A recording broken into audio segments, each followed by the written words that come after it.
Itinakwil ka ng sarili mong dugo. Habang binibigay mo ang lahat, ang lalaking pinagkatiwalaan mo at ang kapatid mong minahal, tila mga ahas na nagsasalo sa iyong kama. Kasalanan mo ito, sabi ng iyong ina. Masyadong matigas ang puso mo. Ngunit sa gitna ng abo ng iyong pagkawasak, may isang kamay na mag-aangat sa iyo. Handa ka na bang talikuran ang kahapon para sa isang bagong bukas? O mananatili kang bilanggo ng kanilang kalupitan? Huwag kang mag-alala, Maya. Hindi tayo mahuhuli ni Mariel. Masyadong tanga at manhid ang ate mo para mapansin ang nangyayari sa ilalim ng sarili niyang ilong.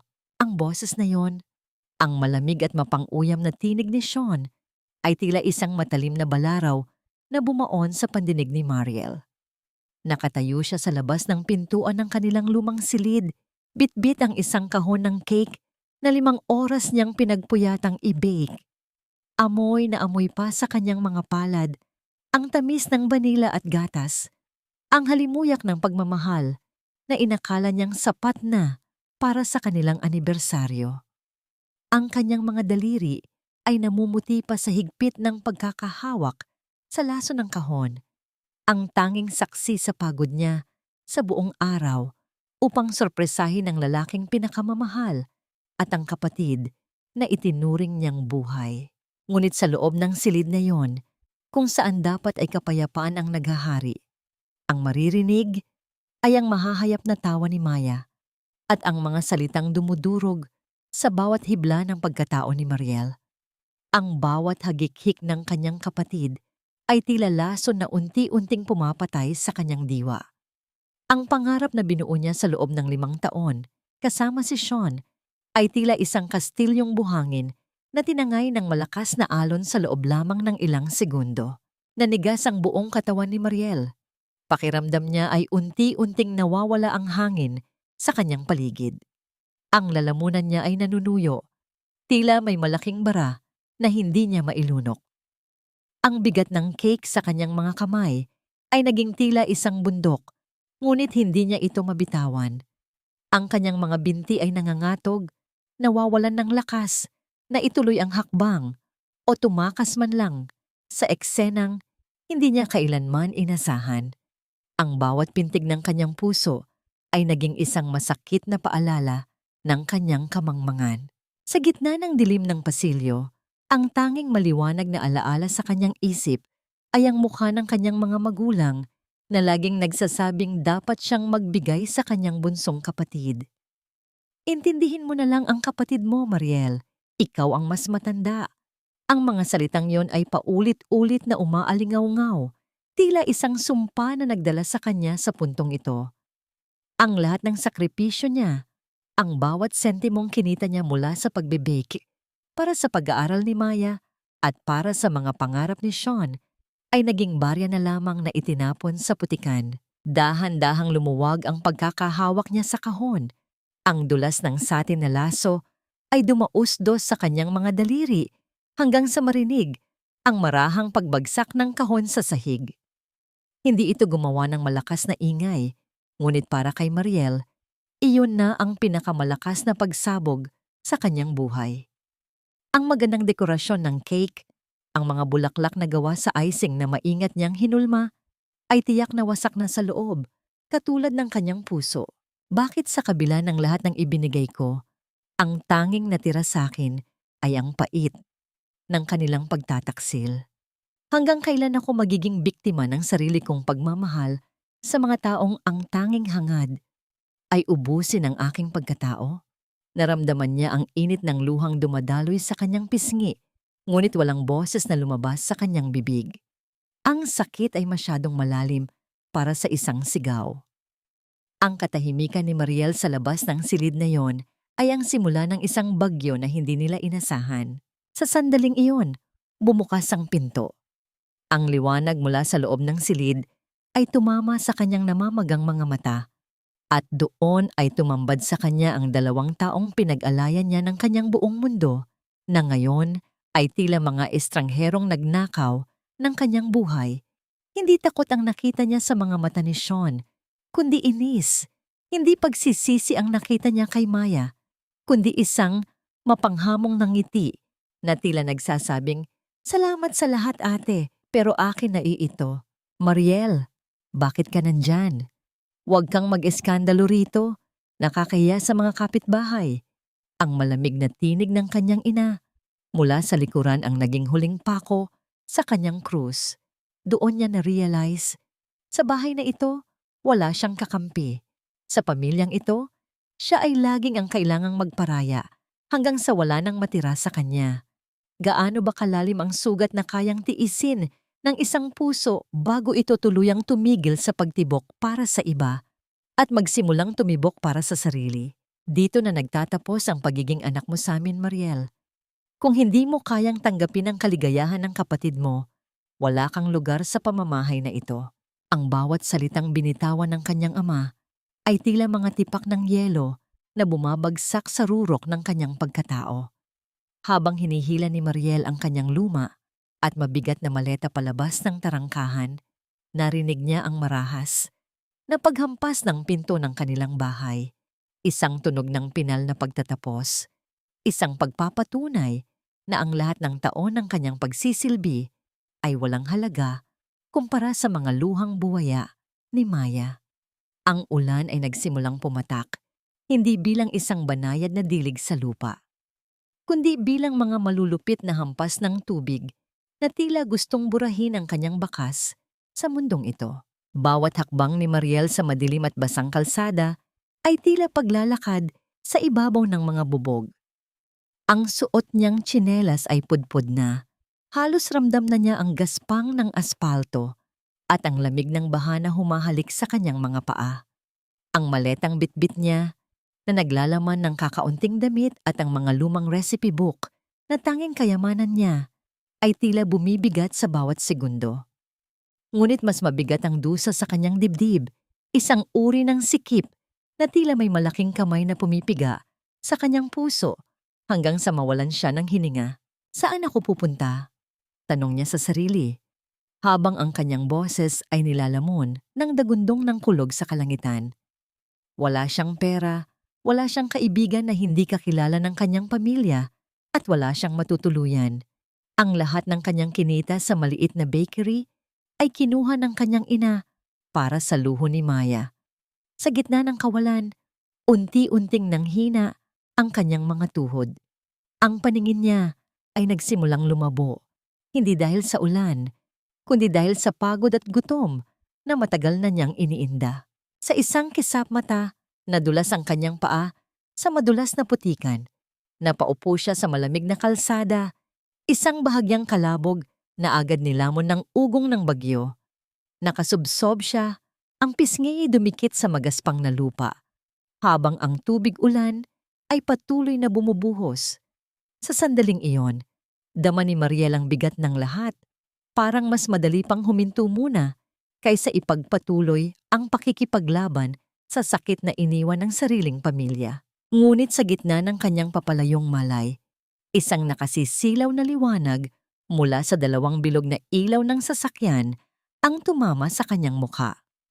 Narinig niya ang mabilis na pag-ikot ng gulong sa basang semento na biglang huminto na sinundan ng marahang pagbukas ng pinto ng isang kotse. Ang bawat patak ng ulan ay tila nagkaroon ng sariling himig ng isang anino ang tumakip sa kanyang katawan na nagbigay ng panandaliang kanlungan mula sa hagupit ng langit. "Mariel, ikaw ba yan?" Isang malalim at pamilyar na tinig ang bumasag sa katahimikan ng gabi. Dahan-dahang iminulat ni Mariel ang kanyang mga mata. Sa harap niya ay nakatayo ang isang lalaking pormal ang suot. Ang kanyang anino ay matangkad at matatag. Nang lumapit ito at lumuhod sa putikan, nang walang pag-aalinlangan para alalayan siya, doon lamang niya nakita ang mga mata nito. Mga matang puno ng pagkagulat at isang uri ng sakit na matagal na niyang nakita noon. "Theodore!" Bulong niya, ang kanyang tinig ay halos hindi marinig. Ito ang lalaking 5 taon na ang nakalilipas ay itinaboy ng kanyang kapatid na si Maya dahil sa pagiging mahirap.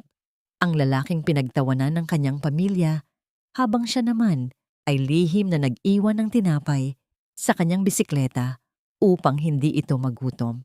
Ngunit ang lalaking nasa harap niya ngayon ay hindi na ang payat at madusing na binata. Siya ay tila isang hari na nagmula sa dilim, may dalang bango ng kape at katatagan. "Theodore, I'm so sorry, ang dumi ko," ang tanging nasabi ni Mariel habang sinusubukang lumayo dahil nahihiya siya sa kanyang hitsura. Basang-basa, puno ng putik, at wasak ang pagkatao. Hindi sumagot si Theodore. Sa halip, naramdaman ni Mariel ang malalapad at maiinit na palad nito na bumuhat sa kanyang nangangatog na katawan. Binuhat siya nito na tila ba isa siyang napakahalagang kayamanan na ayaw nang mabitawan muli. Ang init ng katawan ni Theodore ay tumagos sa kanyang basang damit na nagbigay ng kislap ng pag-asa sa kanyang nanlalamig na puso. "Huwag kang hihingi ng tawad sa akin, Mariel. Mula ngayon, wala nang makakasakit sa'yo." Ang seryosong pangako ni Theodore habang dahan-dahan siyang isinasakay sa loob ng mamahaling sasakyan. Habang umaandar ang kotse palayo sa bahay na naging impyerno niya, nakita ni Mariel sa side mirror ang kanyang maletang naiwan sa kalsada.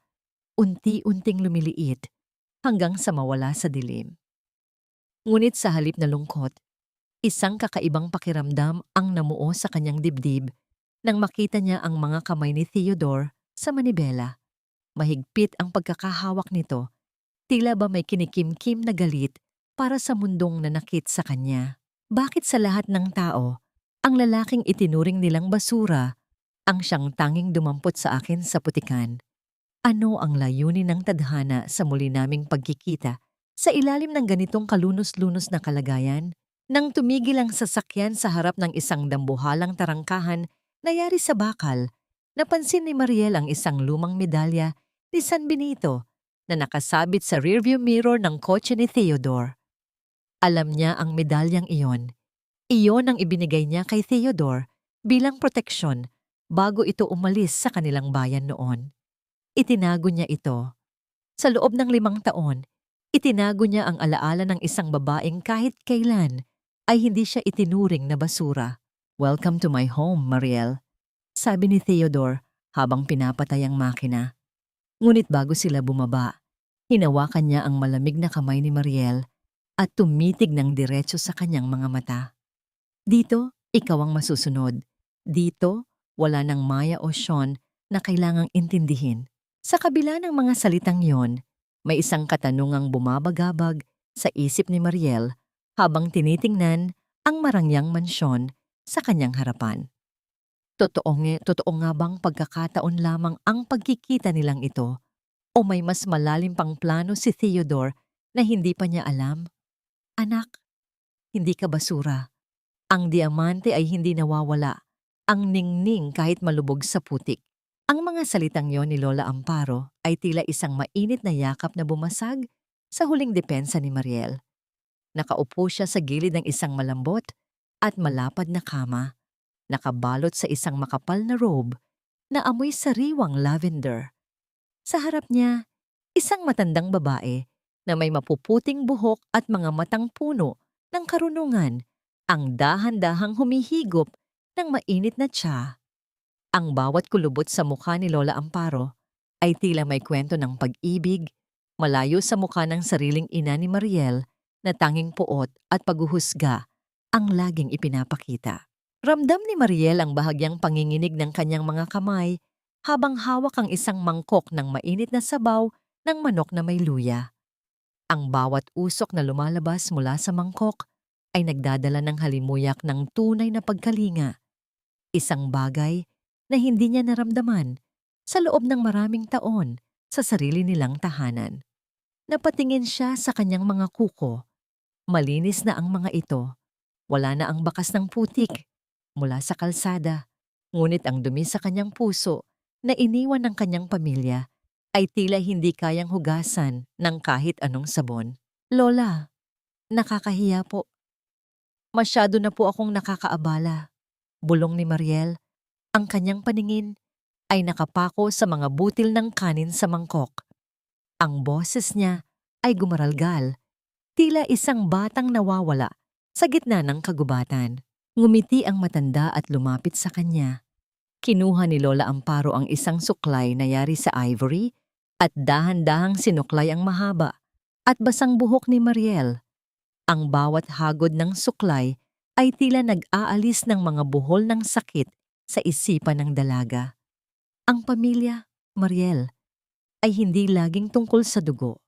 Minsan, ang mga taong hindi natin kaano-ano ang siyang magtuturo sa atin kung paano tunay na mabuhay. Ituring mo kaming pamilya dahil sa paningin ni Theodore, ikaw ang bituing matagal na niyang hinahanap. Napatigil si Mariel. Si Theodore po, bakit niya ito ginagawa? Noon po ay hindi rin naging maganda ang pakikitungo ng pamilya ko sa kanya. Ginagawa niya ito dahil hindi niya nakalimutan ang bango ng tinapay na iniwan mo sa kanyang bisikleta noon. Sagot ng matanda habang patuloy sa pagsuklay. Ang kabutihan mo ang naging sandigan niya noong wala siyang makain. Ngayong mayaman na siya, hindi pera ang gusto niyang ibalik sa'yo, kundi ang dignidad na ninakaw nila.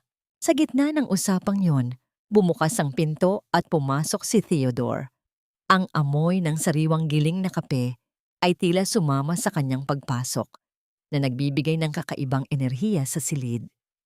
Hindi siya tumitingin kay Mariel ng direkta. Tila binibigyan siya ng puwang para huminga. Ngunit ang bawat galaw niya ay puno ng pag-aalaga. Naglagay siya ng isang baso ng gatas sa tabi ng kama at tumayo sa harap ng bintana. Pinagmamasdan ng ulan na tila wala ng balak tumigil. "Stay here as long as you want, Mariel," sabi ni Theodore. Ang kanyang boses ay malalim at seryoso. "May bakanteng kusina sa ibaba. Kung gusto mong mag-bake, gamitin mo ang lahat ng gamit doon. I want this place to smell like your bread. I want you to feel that you are home." Isang mainit na luha ang pumatak sa pisngi ni Mariel. Isang luhang hindi dahil sa sakit, kundi dahil sa pag-asang unti-unting sumisibol. Ngunit sa sandaling iyon, ang katahimikan ng gabi ay binasag ng malakas na pag-vibrate ng kanyang cellphone na nasa ibabaw ng side table. Ang pangalang nakasulat sa screen ay tila isang lason na gustong sumira sa kapayapaang kapirapalasong nabubuo. Sean calling. Nanginginig na kinuha ni Mariel ang telepono. Gusto niyang i-decline, pero bago pa niya magawa iyon, isang text message ang sumunod na pumasok. Binasa niya ito at tila tumigil ang pagtibok ng kanyang puso. "Mariel, alam kong kasama mo si Theodore. Huwag kang magmagaling. Pirmahan mo na ang papeles para sa pagsasali ng bakery kay Maya bukas na bukas din. Kung hindi, hindi mo na makikita ang mga gamit ni Lola na natitira dito. Susunugin ko ang lahat ng alaala mo." Napahigpit ang hawak ni Mariel sa kanyang robe. Ang galit at takot ay muling nag-unahan sa kanyang dibdib. Ang bakery na yon ang tanging pangarap na natitira sa kanya. Ang tanging bagay na nag-uugnay sa kanyang yumaong lola na tunay na nagmahal sa kanya. "May problema ba?" tanong ni Theodore, napansin ang pamumutla ng dalaga. Lumapit siya at kinuha ang telepono mula sa kamay ni Mariel. Ang mga mata ni Theodore ay nag-aapoy sa galit habang binabasa ang mensahe ni Sean. "Theodore, kailangan kong bumalik. Ang mga gamit ni Lola, ang bakery." Mangyak-ngyak na sabi ni Mariel habang sinusubukang tumayo. Ngunit hinawakan siya ni Theodore sa magkabilang balikat. Mahigpit pero maingat. "Hinding-hindi ka na babalik doon para magmakaawa, Mariel. Kung gusto nila ng laban, ibibigay natin sa kanila. Pero sa pagkakataong ito, hindi ka na mag-iisa." Sino nga ba ang mas nakakatakot? Ang kaaway na harap-harapan kang sinasaktan o ang lalaking nakahandang sumunog ng mundo para lamang protektahan ka? At hanggang saan ang kayang gawin ni Sean at Maya para tuluyang nakawin ang huling piraso ng kaligayahan ni Mariel? Ito na ang kahariang matagal ko nang pinangarap, Sean. At sa wakas, wala na ang anino ni ate na laging humaharang sa sikat ng araw ko. Ang tinig ni Maya ay puno ng tamis, ngunit ang bawat salita ay may talim ng isang traidor. Nakatayo siya sa gitna ng maliit na bakery ni Mariel, ang lugar kung saan bawat sulok ay amoy ng pinaghirapang masa at pagmamahal. Ngunit para kay Maya, ang amoy ng harina at lebadura ay amoy ng kahirapan na gusto na niyang burahin. Inilibot niya ang kanyang paningin sa mga istante at sa isang kumpas ng kanyang kamay, itinumba niya ang isang garapon ng asukal. Ang pagkabasag ng salamin sa sahig ay lumikha ng isang tunog ng pagkawasak na tila musika sa kanyang pandinig. Sa kabilang dako ng silid, nakaupo ang kanilang ina na si Aling Rosa habang masuyong hinahaplos ang buhok ni Maya. Ang mga mata ng matanda ay puno ng awa para sa bunsong anak, habang ang galit para kay Mariel ay nananatiling nakaukit sa kanyang noo. Huwag kang mag-alala, Maya. Sa'yo na ang bakery na ito. Karapatan mo ito dahil ikaw ang magdadala ng unang apo sa pamilyang ito. Si Mariel, hayaan mo siyang mabulok sa piling ng lalaking iyon. Pinili niyang talikuran tayo para sa isang hamak na magsasaka. Pero Nay, paano kung bumalik si ate? Paano kung bawiin niya ang mga gamit ni Lola? Ang mapagpanggap na tanong ni Maya habang naglalabas ng mga peking luha na tila isang biktima. Natatakot ako. Baka saktan niya ako dahil sa selos. Hinding-hindi niya gagawin iyon hanggat nandito ako. Ang matigas na sagot ng kanyang ama na si Mang Tomas habang inilalagay ang kanyang braso sa balikat ni Maya. Ang anak na hindi marunong tumanaw ng utang na loob ay hindi karapat-dapat sa kahit anong alaala ng pamilyang ito. Sean, simulan mo nang ilabas ang mga lumang gamit sa bodega. Itapon mo lahat ng hindi kailangan. Ngumiti ng palihim si Sean habang tinitingnan ang mag-asawa. Alam niyang nakuha na nila ang buong tiwala ng mga magulang ni Mariel. Lumapit siya sa isang lumang cabinet kung saan nakatago ang mga recipe book ni Mariel. Ang mga notebook na puno ng mga lihim na sangkap na nagpasikat sa kanilang bakery. Kinuha niya ang isa at pinunit ang unang pahina sa harap ni Maya. Ang tunog ng pagkapunit ng papel ay tila pagpunit din sa kaluluwa ng bakery. Gagawin nating isang high-end cafe ang lugar na ito, Maya. Bulong ni Sean habang hinahawakan ang kamay ng dalaga. Wala nang pandesal, wala nang murang tinapay. Ang lahat ng papasok dito ay dapat mayaman, katulad ng buhay na nararapat sa iyo. Habang nagpapatuloy ang kanilang pagpaplano, isang lumang frame ng litrato ang nahulog mula sa istante. Litrato yon ni Mariel noong bata pa siya. Suot ang isang apron at may uling sa mukha, habang masayang yakap ang kanilang yumaong lola. Imbes na pulutin, tinapakan ito ni Maya gamit ang kanyang mamahaling sapatos. Ang salamin ng frame ay nagkadurog-durog na nag-iwan ng malalalim na gasgas sa mukha ni Mariel sa litrato.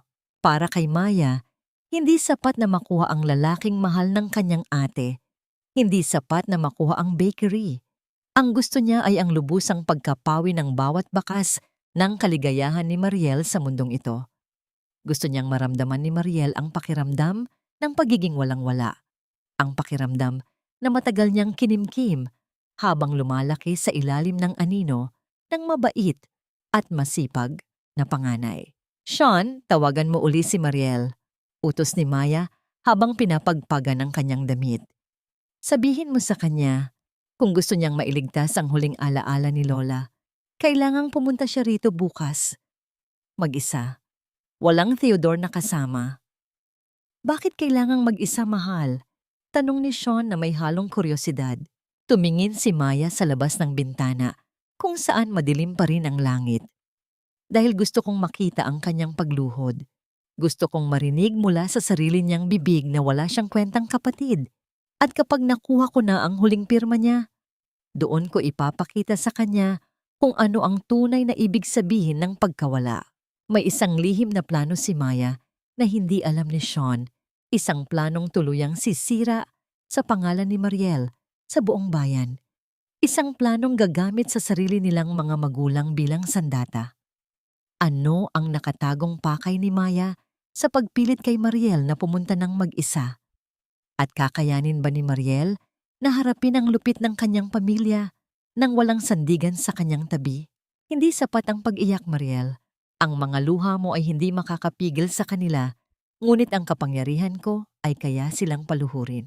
Ang mga salitang yun ni Theodore ay bumasag sa katahimikan ng malawak na kusina sa mansyon. Nakatayo si Mariel sa harap ng isang malapad na mesa. Ang kanyang mga kamay ay puno ng harina, pilit na binabalot ang sarili sa tanging bagay na alam niyang gawin, ang mag-bake. Ngunit sa bawat pagmasa niya sa harina, tila ang sariling puso ang kanyang dinudurog. Ang bawat patak ng pawis at luha ay humahalo sa puting pulbos, isang mantsa ng pait sa gitna ng dapat ay matamis na paggawa. Huminto ang kanyang mga kamay nang maramdaman niya ang presensya ni Theodore sa kanyang likuran. Ang bango nito na tila pinaghalong amoy ng kape at bagong ligo ay pumuno sa kanyang mga pandama. Ang init ng katawan nito ay tila isang pader na nagbibigay ng proteksyon. Ngunit sa loob ni Mariel, may isang bagyo ng pag-aalinlangan. Ang bawat pintig ng kanyang puso ay tila isang babala, isang paalala na ang lalaking ito ay hindi na ang binatang tinulungan niya noon. Siya na ngayon ay isang leon, handang pumatay para sa kanyang teritoryo. Theodore, hindi ko na alam kung ano ang gagawin ko. Bulong ni Mariel. Ang kanyang tinig ay tila isang marupok na sinulid na malapit ng maputol. Ang bakery, ang mga gamit ni Lola, iyon na lang ang meron ako. Kung mawawala iyon, tila mawawala na rin ang huling piraso ng aking pagkatao. Dahan-dahang lumapit si Theodore. Inabot niya ang mga kamay ni Mariel na puno ng harina at hinawakan ng mga ito ng mahigpit. Ramdam ni Mariel ang gaspang ng mga palad ni Theodore. Ang mga palad na dumaan sa hirap bago narating ang rurok ng tagumpay. Ang haplos nito ay hindi bastos. Ito ay puno ng paggalang at isang uri ng pag-aari na hindi niya kailanman naramdaman kay Sean. Gamitin mo ako, Mariel, sabi ni Theodore. Ang kanyang boses ay tila isang bulong sa ilalim ng buwan. Magkunwari tayong magkasintahan. Ipakita natin sa kanila na ang babaeng itinapon nila ay ang babaeng kaisa ng pinakamakapangyarihang tao sa bayang ito. Kapag nalaman nilang mapapangasawa mo ako, hindi nila magagalaw ang bakery mo. Walang mangangahas na sunugin ang mga alaala mo kung alam nilang ako ang makakalaban nila. Napatitig si Mariel sa mga mata ni Theodore. May kislap doon ng katapatan, pero meron ding lalim ng misteryo na hindi niya mabasa. Bakit? Bakit mo ito ginagawa para sa akin? Pagkatapos ng lahat ng ginawa ng pamilya ko sa'yo, dahil noong walang-wala ako, ikaw lang ang tumingin sa akin bilang isang tao, sagot ni Theodore. Itinaas niya ang kanyang kamay at dahan-dahang pinahid ang isang bahid ng harina sa pisngi ni Mariel. Ang kanyang daliri ay nanatili doon ng ilang segundo. Isang haplos na tila nagnanais na burahin ang lahat ng sakit na idinulot ng iba. Ang distansya sa pagitan ng kanilang mga muka ay lumiit, sapat na para maramdaman ni Mariel ang mainit na hininga ni Theodore sa kanyang labi. Ang katahimikan sa loob ng kusina ay tila nababalot ng mahika. Ang tanging maririnig ay ang mahinang tunog ng orasan sa dingding at ang mabilis na tibok ng kanilang mga puso. Para kay Mariel, ang alok ni Theodore ay tila isang lason na nakabalot sa asukal. Ito ang kanyang kaligtasan, ngunit ano ang kapalit nito? Kaya ba niyang maglaro ng apoy ng hindi natutupok? Payag ako. Sa wakas ay sabi ni Mariel, ang kanyang boses ay mas matatag na ngayon. Pero sa isang kondisyon, hinding-hindi natin sasaktan ang mga inosenteng tao. Gusto ko lang bawiin ang sa akin. Ngumiti si Theodore. Isang ngiting tila nagsasabing, nagsisimula pa lamang ang tunay na laro. Ang hustisya, Mariel, ay hindi laging malinis, pero ipinapangako ko, sa huli, ikaw ang nakatayo habang sila ay nakaluhod. Kinuha ni Theodore ang isang gintong singsing mula sa kanyang bulsa. Isang singsing na may malaking diamante na tila sumisip-sip ng lahat ng liwanag sa silid. Dahan-dahan niya itong isinuot sa daliri ni Mariel sa mismong daliri kung saan dating nakalagay ang mumurahing singsing ni Sean. Ang bigat ng ginto sa kanyang kamay ay tila isang kadena ng pangako at panganib. Mula sa gabing ito, ikaw ay akin, deklarasyon ni Theodore. Habang pinagmamasdan ni Mariel ang kinang ng diamante sa ilalim ng dilaw na ilaw ng kusina, isang malamig na katanungan ang pumasok sa kanyang isipan. Ang singsing bang ito ay simbolo ng kalayaan? O isa lamang itong mas marangyang kulungan? At paano kung ang pagkukunwaring ito ay magbunga ng isang damdamin na hinding-hindi na niya kayang kontrolin? Bukas, babalik siya sa bakery. Pero hindi na siya ang Mariel na luhaan at duguan. Siya na ang magiging reyna sa tabi ng isang haring uhaw sa paghihiganti. Handa na ba ang kanyang pamilya sa bagyong hatid ng kanyang pagbabalik? Hayaan niyo na si Ate Nay. Malamang ay namamalimos na yon sa kung saang kanto o di kaya ay naglalabada para lang may maipantawid gutom. Iyon naman ang nararapat sa kanya pagkatapos niya tayong bastusin. Ang boses ni Maya ay umalingaw-ngaw sa loob ng bulwagan ng munisipyo, kung saan ginaganap ang taon ng pagtitipon ng mga negosyante sa bayan ng San Ildefonso. Nakaupo siya sa gitna ng hapag, suot ang isang pulang damit na tila sumisigaw ng atensyon, habang si Sean ay nakahilig sa kanyang tabi. Mayabang na iwinawagayway ang baso ng alak. Ang kanilang mga magulang ay nakikinig nang may pagsang-ayon. Tila ba ang anak na pinalayas nila ay isang mantsa na matagal na nilang gustong burahin sa kanilang dangal. Ngunit ang tawanan sa kanilang mesa ay biglang naputol ng bumukas ang dambuhalang pintuan ng bulwagan.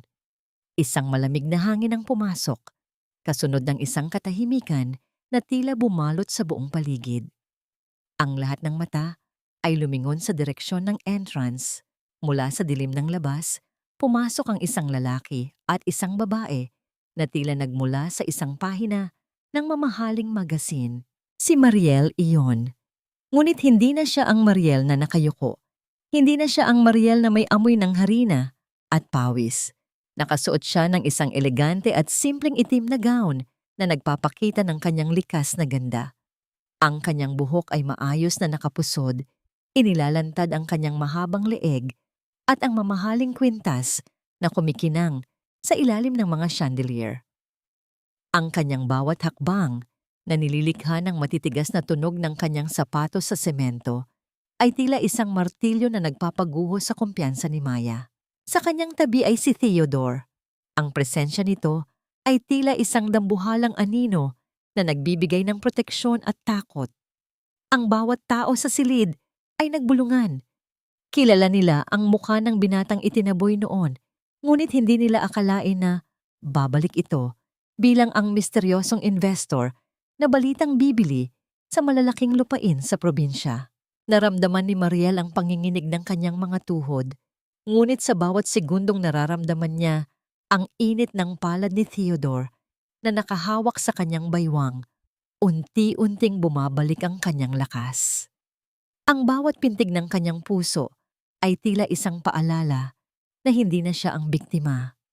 Ang kanyang mga mata ay diretsong tumitig sa kanyang pamilya. Isang titig na walang halong takot, kundi puno ng isang malalim na lungkot na pinalitan na ng katatagan. Ate, paano? Paanong naging ganito? Ang nauutal na tanong ni Maya habang dahan-dahang tumatayo. Ang kanyang pulang damit ay tila nawalan ng kulay sa harap ng simpleng karilagan ni Mariel. Ang baso ng alak sa kamay ni Sean ay bahagyang nayanig, sapat na para tumapon ang ilang patak sa kanyang mamahaling polo. Magandang gabi sa inyong lahat. Ang boses ni Theodore ay umalingaw-ngaw, malalim at puno ng awtoridad. Ipinapakilala ko sa inyo ang aking mapapangasawa, si Mariel. At narito kami para linawin ang ilang bagay tungkol sa bakery na balita ko ay pilit ninyong inaangkin. Ang bawat salita ni Theodore ay tila isang sampal sa mukha ni Namang Tomas at Aling Rosa. Ang kanilang ina, na kanina lang ay masayang nagkukwento, ay tila nawalan ng boses. Ang kanyang mga mata ay nakapako sa malaking diamante sa daliri ni Mariel. Ang singsing na nagpapatunay na ang anak na itinuring nilang basura ay pagmamay-ari na ngayon ng isang taong kaya silang bilhin, pati ang kanilang dangal. Lumapit si Mariel sa hapag ng kanyang pamilya. Amoy na amoy niya ang halo-halong bango ng mamahaling pabango at ang pait ng kanilang pagkagulat. Hinawakan niya ang gilid ng mesa, ang kanyang mga daliri ay dahan-dahang dumausdos sa puting tela. Naitay, narito ako para bawiin ang sa akin. Bulong ni Mariel, ang kanyang tinig ay malamig pa sa yelo ng gabi. Hindi dahil sa pera, kundi dahil sa respeto na kailanman ay hindi ninyo ibinigay. Mariel, anak, pag-usapan natin ito ng maayos. Ang panginginig na boses ng kanyang ama, na ngayon ay tila isang tupang nagmamakaawa. Ang pagbabago ng tono nito ay nagdulot ng isang masakit na kurot sa dibdib ni Mariel. Gaano ba kadaling magbago ang pag-ibig ng isang magulang kapag ang harap nila ay ginto na? Hindi sumagot si Mariel. Sa halip, tumingin siya kay Maya na ngayon ay namumutla at tila gustong magtago sa ilalim ng mesa. Ang tagumpay na inaasam ni Maya ay tila naging abo sa isang saglit lamang. Ngunit sa gitna ng tensyong ito, napansin ni Mariel ang isang kakaibang tingin mula kay Sean. Isang tingin na puno ng pagsisisi o marahil ay isang panibagong plano na mas mapanganib.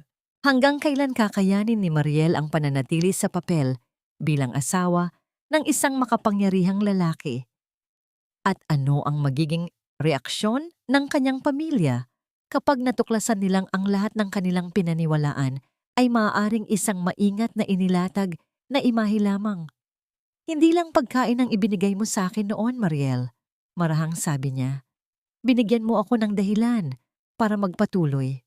At huwag sumuko. Ang tinig ni Theodore ay tila isang marahang haplos sa katahimikan ng malawak na library ng mansyon. Gabi na, at ang tanging liwanag na nagmumula sa isang lampara ay nagbibigay ng mahahabang anino sa paligid. Nakaupo si Mariel sa sahig, sa tabi ng isang bukas na lumang baul na yari sa Nara. Sa kanyang mga kamay ay hawak niya ang isang kalawanging lata ng biskwit, isang bagay na tila hindi nabibilang sa karangyaan ng silid na yon. Nanginginig ang mga daliri ni Mariel habang tinitingnan ang mga laman ng lata. Doon ay nakita niya ang mga punit-punit na papel. Mga resibo ng kanyang maliliit na benta noon na may mga sulat kamay niya sa likod. Mayroon ding isang tuyot na bulaklak ng gumamela na ipinunla sa pagitan ng mga pahina ng isang lumang notebook.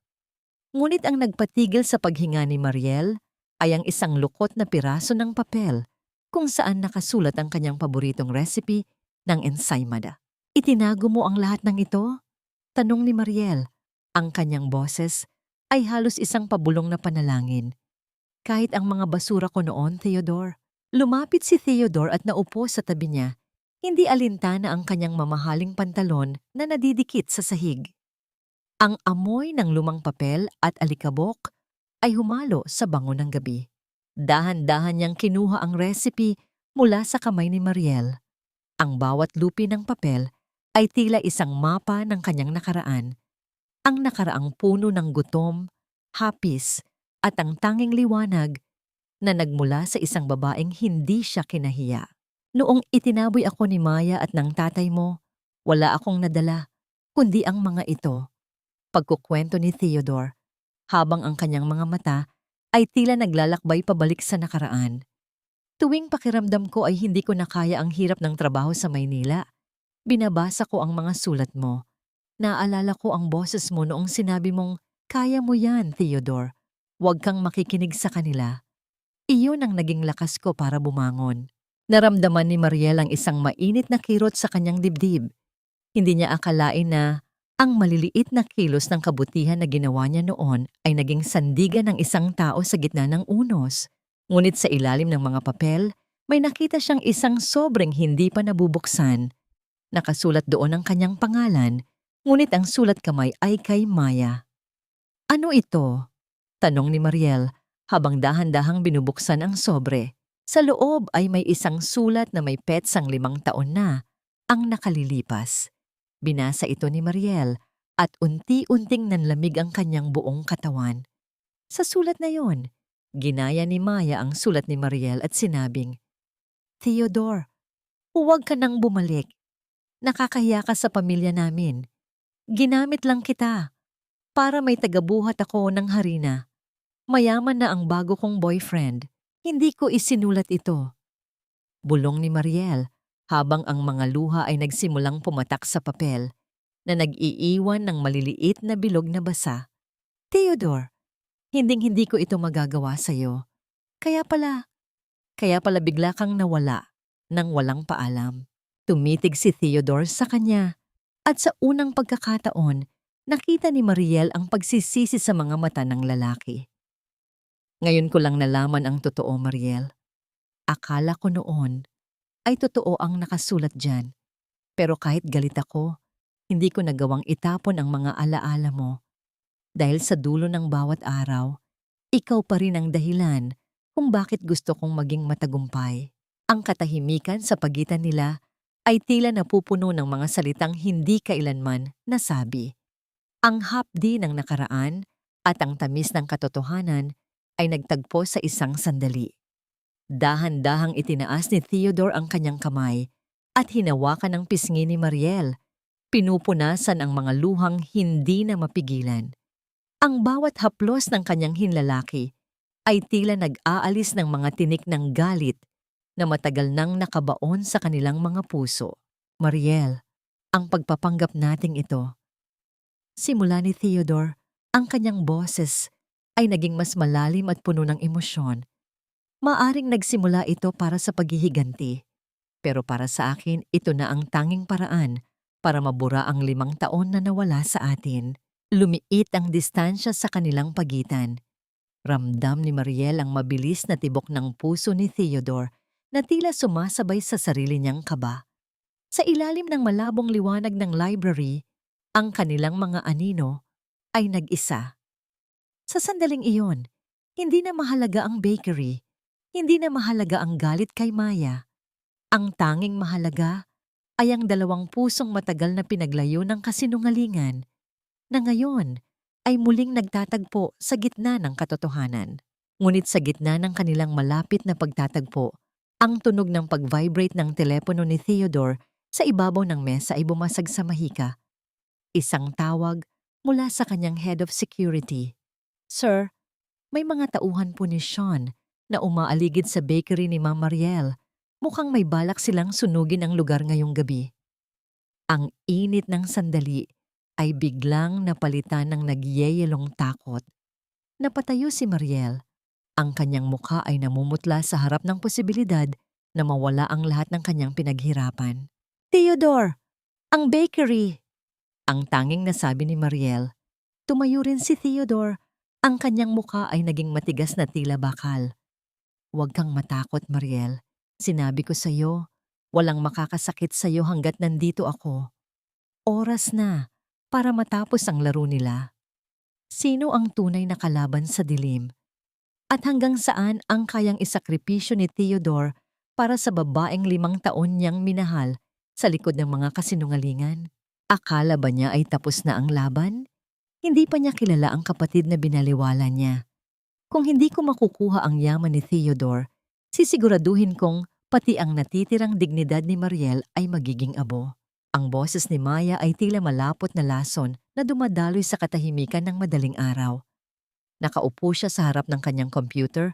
Ang liwanag ng screen ay nagbibigay ng nakatatakot na kislap sa kanyang mga mata. Sa tabi niya, si Sean ay abala sa pag-inom ng kape habang pinapanood ang isang video na kakakuha lang ng kanilang inupahang tauhan. Ang video ay sadyang kinuha sa maling anggulo. Nagpapakita kay Mariel na tila nakikipag-away at nanunulak sa kanilang ina, si Aling Rosa, noong huling paghaharap nila sa munisipyo. "Ay upload mo na yan, Sean," utos ni Maya. Ang kanyang mga daliri ay nanginginig sa pananabik. "Lagyan mo ng caption na, 'Ang anak na walang utang na loob.' Sabihin mo na tinalikuran niya ang naghihirap niyang pamilya para sa pera ng isang mayaman.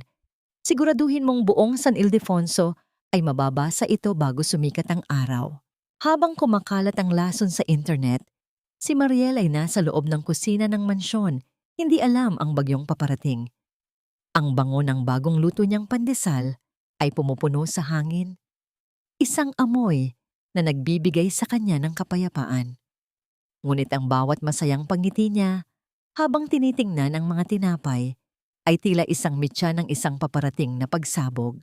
Nang lumabas si Mariel para ihatid ang mga tinapay sa lokal na pamilihan, isang tradisyon na gusto niyang ipagpatuloy para sa mga bata sa bayan, napansin niya ang kakaibang katahimikan. Ang mga tindera na dati ay masayang bumabati sa kanya ay biglang umiiwas ng tingin. Ang mga bulungan ng mga tao ay tila tunog ng mga ahas na gumagapang sa paligid. Siya ba iyan? Ang kapal naman ng mukha niya. Narinig ni Mariel ang bulong ng isang kapitbahay. Nagmumukhang anghel, pero sinasaktan pala ang sariling ina para lang sa lalaking mayaman. Nanlamig ang mga kamay ni Mariel. Ang basket ng tinapay na hawak niya ay tila naging kasing bigat ng isang sako ng semento. Gusto niyang magtanong, gusto niyang sumigaw. Ngunit ang bawat tingin na ipinupukol sa kanya ay puno ng panghuhusga. Ang bawat hakbang niya sa palengke ay tila paglalakad sa gitna ng mga matatalim na espada. Sa gitna ng kaguluhan, biglang lumitaw si Maya kasama ang kanilang ina. Si Aling Rosa ay nakasuot ng luma at punit na damit, habang pilit na umaarte na, tila nahihilo at nasasaktan. Ang mga tao ay mabilis na nag-umpisa sa paligid nila, naglalabas ng kanilang mga telepono para kuhanin ang eksena. Ate, parang awa mo na. Ang malakas na iyak ni Maya na tila isang biktima sa isang drama. Kunin mo na ang lahat sa amin. Huwag mo lang saktan si nanay. Hindi sapat ang perang nakuha mo kay Theodore? Bakit kailangan mo pa kaming hiyain sa harap ng maraming tao? Maya, anong sinasabi mo? Ang gumaralgal na tanong ni Mariel. Ang kanyang puso ay tila pinipiga sa sakit. Nay, kailan ko kayo sinaktan? Alam niyo ang totoo. Ngunit tinitigan siya ni Aling Rosa nang may halong galit at matinding pagkadismaya. Wala akong anak na ganyan, Mariel. Malamig niyang sabi. Mula nang sumama ka sa lalaking iyon, parang tuluyan kang nagbago.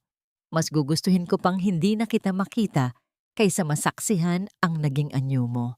Ang bawat salita ng kanyang ina ay tila isang malakas na sampal na yumanig sa buong pagkatao ni Mariel.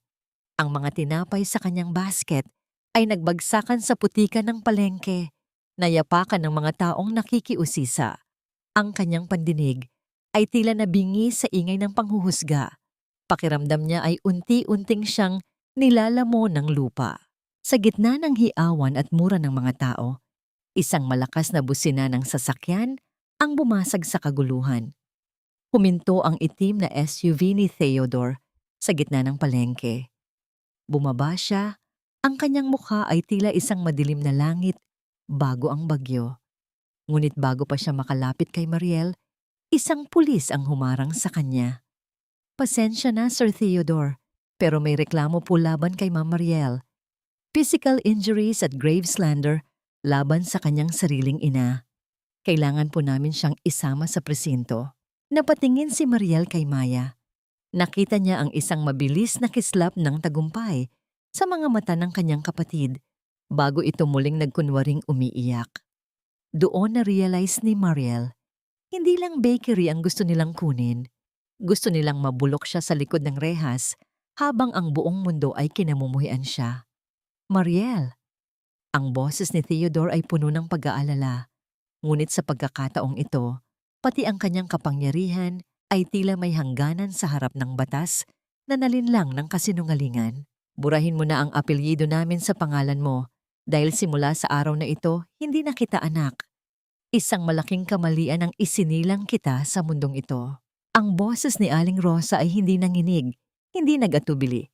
Binitawan niya ang mga salitang iyon sa loob ng malamig at mapanghing presinto habang nakaupo si Mariel sa isang matigas na bangko sa likod ng rehas. Ang bawat letra ay tila isang patak ng asidong tumutunaw. Sa huling pag-asa sa puso ng dalaga, ang amoy ng lumang papel, usok ng sigarilyo, At ang lamig ng bakal ay nagmistulang isang madilim na kumpisal kung saan si Mariel ang tanging makasalanan. Nakatayo sa tabi ng kanilang ina, si Maya, na tila isang anghel na nagdadalamhati. Nakasuot siya ng puting blusa, ang kanyang mga mata ay bahagyang namumula, hindi dahil sa yak, kundi dahil sa matagumpay na pagganap. Ate, bakit mo ito ginawa? Gusto lang naman namin ng maayos na buhay. Bakit kailangang humantong sa ganito? Ang malambing ngunit nakakalason na tanong ni Maya, sapat na para marinig ng mga pulis at ng mga taong nag-uusisa sa labas. Hindi sumasagot si Mariel. Nakatitig lamang siya sa kanyang mga kamay na nakapatong sa kanyang kandungan. Ang mga daliri niyang dati ay laging amoy vanila at asukal, ay may bakas na ngayon ng tinta mula sa fingerprinting. Ang bawat pintig ng kanyang puso ay tila isang mabagal na martilyo na nagpapaguho sa kanyang natitirang lakas. Pakiramdam niya ay unti-unti siyang naglalaho, nagiging isang anino na wala ng puwang sa mundong ito.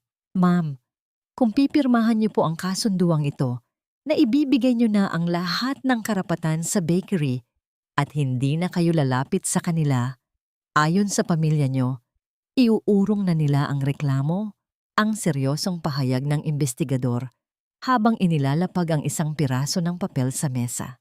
Pirmahan mo na, Mariel, ang utos ni Mang Tomas na nakatayo sa isang sulok, hindi man lang makatingin ng diretso sa kanyang panganay. Iyan lang ang tanging paraan para hindi ka mabulok sa kulungan. Isipin mo ang hiya na idinudulot mo sa amin. Ang hiya. Doon na-realize ni Mariel na sa loob ng maraming taon, ang tanging mahalaga sa kanyang mga magulang ay ang hitsura nila sa harap ng ibang tao, hindi ang katotohanan.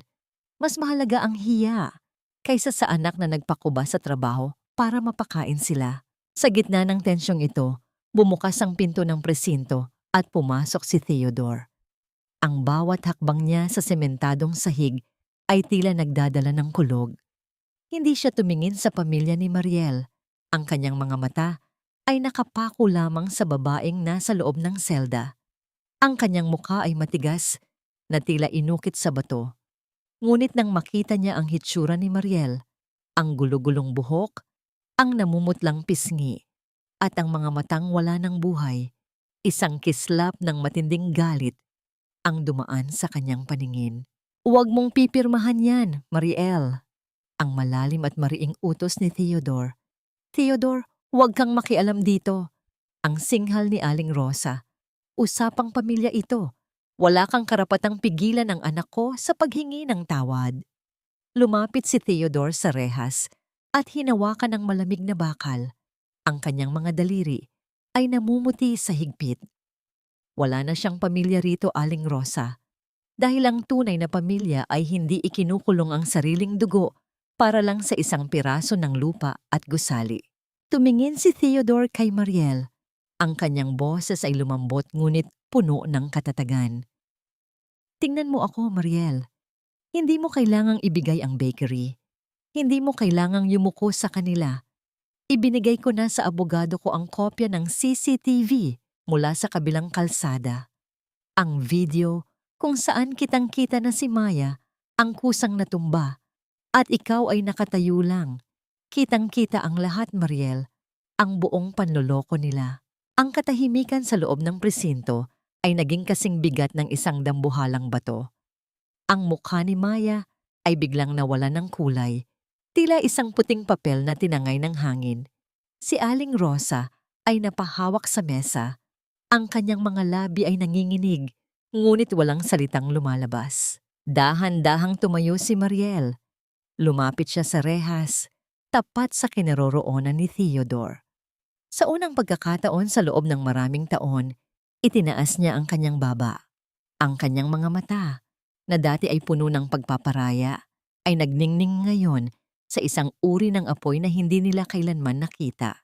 Nay, Tay, Maya. Ang boses ni Mariel ay mahina, ngunit bawat salita ay tila isang hatol. Narinig niyo ba ang sinabi niya? May ebidensya kami. At simula sa sandaling ito, hindi na ako ang Mariel na kilala niyo.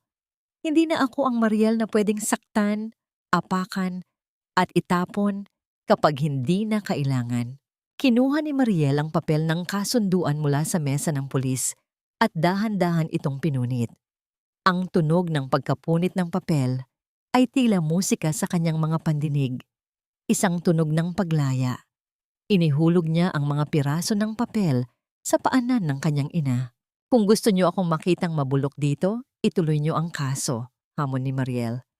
Pero siguraduhin niyo na kapag lumabas ang katotohanan, handa kayong harapin ang hiya na matagal niyo nang kinatatakutan. Dahil hindi lang ako ang lalabas dito, kundi ang lahat ng baho ninyo.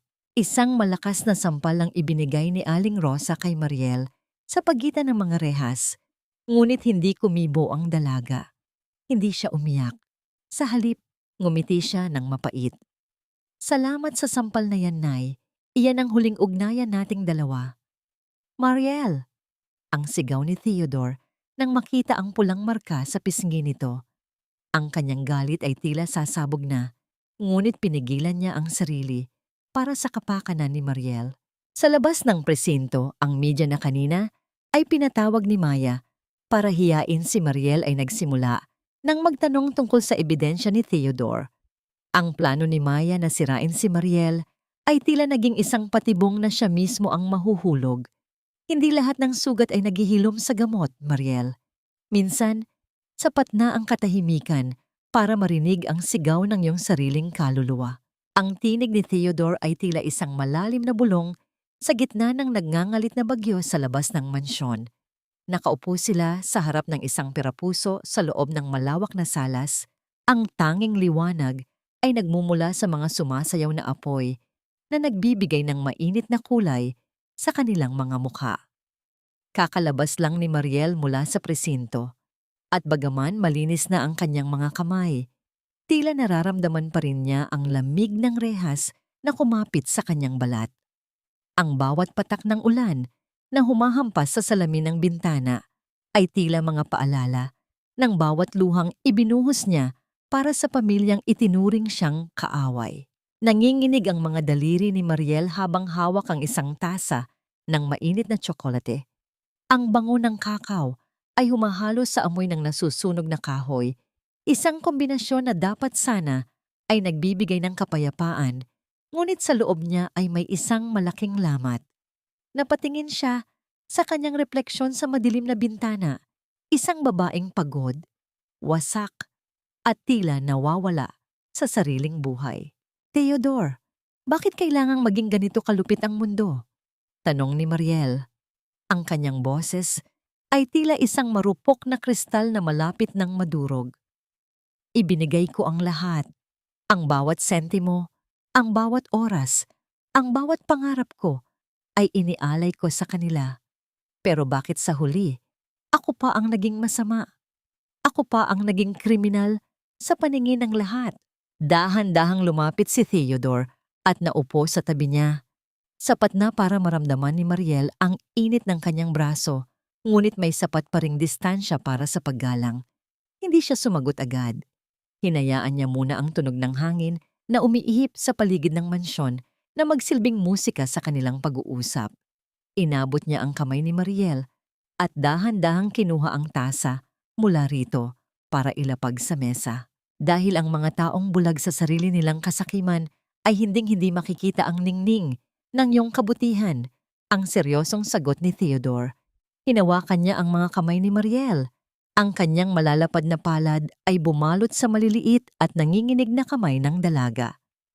Ang pagkakamali mo, Mariel, ay inakala mong ang pag-ibig ay palaging tungkol sa pagbibigay.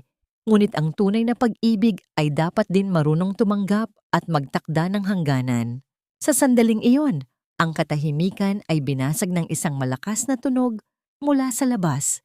Hindi kulog, kundi ang tunog ng pagkabasag ng isang dambuhalang paso sa balkonahe. Kasunod nito ay ang mabilis na pagtakbo ng isang tauhan ni Theodore patungo sa kanila. Sir, may mga lalaking pumasok sa bodega ng kape. Sinisira nila ang mga sako at itinatapon ang mga makina. Ang humihingal na ulat ng tauhan. Biglang tumayo si Theodore. Ang kanyang muka ay naging kasing dilim ng gabi sa labas. Alam ni Mariel kung sino ang may gawa nito. Si Sean, isang desperadong hakbang para takutin sila, para ipakita na kaya nilang manira kahit sa gitna ng bagyo. Hindi na nag-isip si Mariel. Tumayo rin siya at sumama kay Theodore patungo sa bodega sa gitna ng malakas na ulan. Ang bawat hakbang nila sa basang damuhan ay tila pagsuong sa isang digmaan. Pagdating sa bodega, bumulaga sa kanila ang kalunos-lunos na eksena. Ang mga sako ng kape na pinaghirapan ng mga magsasaka ni Theodore ay hiwa-hiwa. Ang mga butil ay nagkalat sa putikan. Ang amoy ng sariwang kape ay nahaluan ng amoy ng gasolina. Mukhang balak nilang sunugin ang lugar, ngunit naantala lamang ng malakas na ulan. Naramdaman ni Mariel ang isang matinding galit na hindi niya akalaing taglay niya. Ang mga butil ng kape na ito ay hindi lang produkto. Ito ang buhay ng mga taong nagtatrabaho kay Theodore. Ang pagsira dito ay tila pagsira na rin sa huling pag-asa ng mga inosenteng tao. "Huwag kang lalapit, Mariel," sigaw ni Theodore habang hinahabol ang mga aninong tumatakas sa dilim. Ngunit sa gitna ng kaguluhan, isang malaking tumpok ng mga sako ang muntik ng gumuho patungo sa direksyon ni Mariel. Bago pa siya mahulog sa ilalim ng bigat, isang malakas na bisig ang humila sa kanya at yumakap ng mahigpit. Napasubsob ang mukha ni Mariel sa dibdib ni Theodore habang ang tunog ng pagbagsak ng mga sako sa semento ay umalingaw-ngaw sa buong bodega. Sa ilalim ng tumutulong ulan, mula sa butas na bubong, nanatili silang magkayakap. Naririnig ni Mariel ang mabilis na pagtibok ng puso ni Theodore, isang mabilis, malakas at desperadong tibok. Hindi ito ang tibok ng isang taong naghihiganti. Ito ang tibok ng isang lalaking natatakot na mawala, ang nag-iisang babaeng nagbibigay ng kulay sa kanyang mundo. "Ayoko nang mawala ka uli, Mariel," bulong ni Theodore sa gitna ng kanyang paghingal. Ang kanyang mga labi ay dumampi sa noo ni Mariel, isang halik na puno ng pangako at proteksyon. Ang bawat patak ng ulan na dumadaloy sa kanilang mga mukha ay tila naghuhugas sa lahat ng pagpapanggap.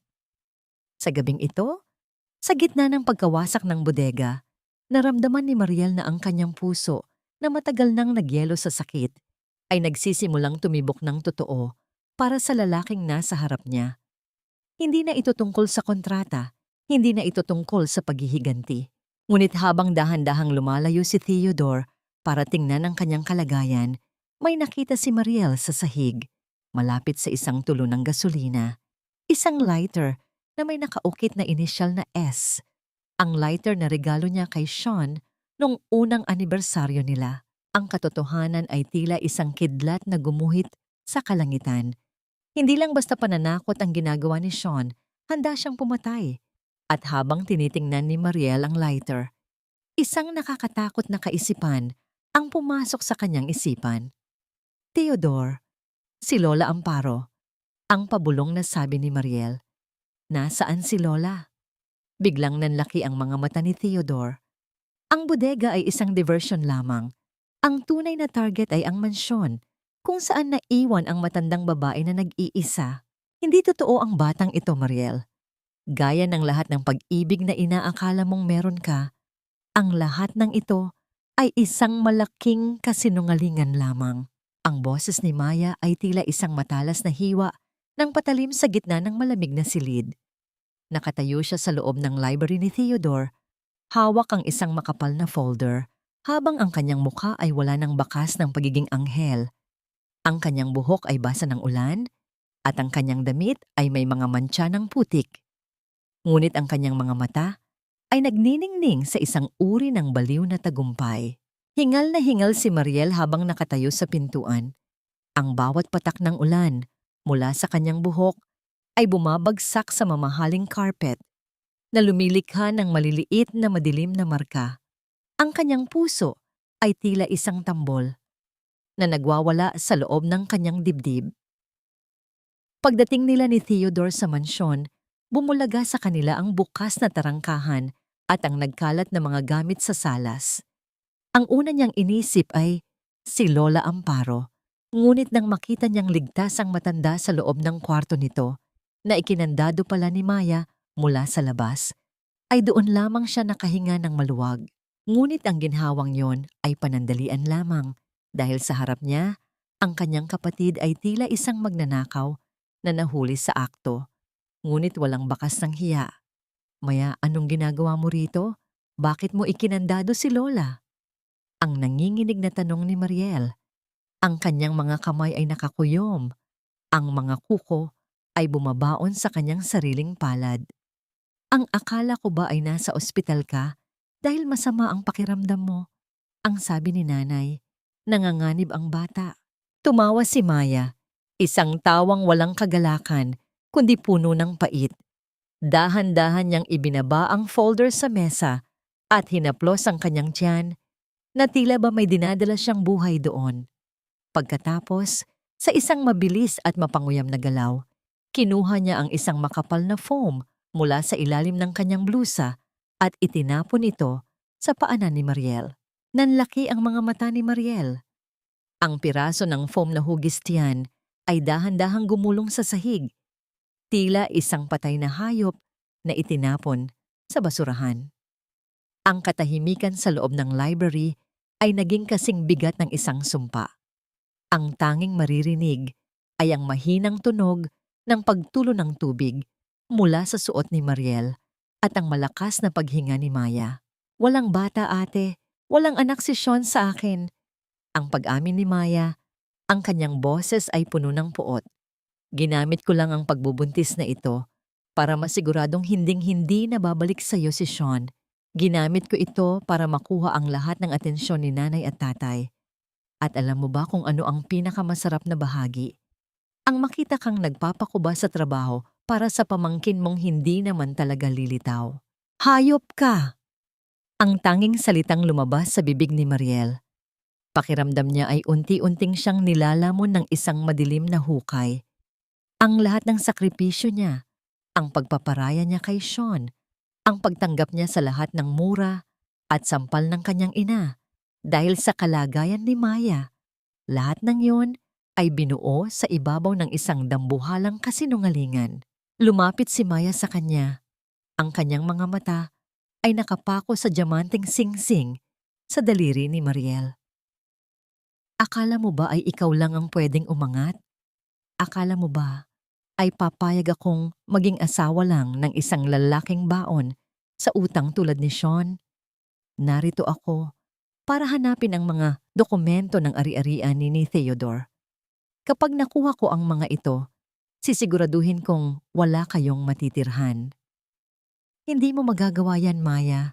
Ang boses ni Theodore mula sa likuran ni Mariel ay tila isang hatol ng kamatayan.